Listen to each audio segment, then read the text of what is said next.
How to stop people from seeing you view their profile on TikTok.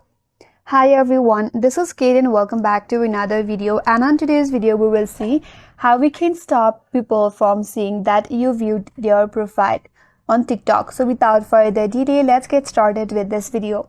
First of all, you have to launch the TikTok application in your mobile device and make sure that you are logged into your account.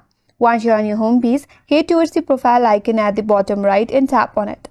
Once you land on your profile page, tap on the three-line icon at the top right. Here, tap on Settings and Privacy.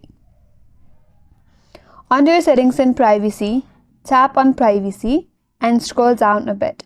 There you have an option as Profile View. You have to tap on it and make sure you have turned off this toggle.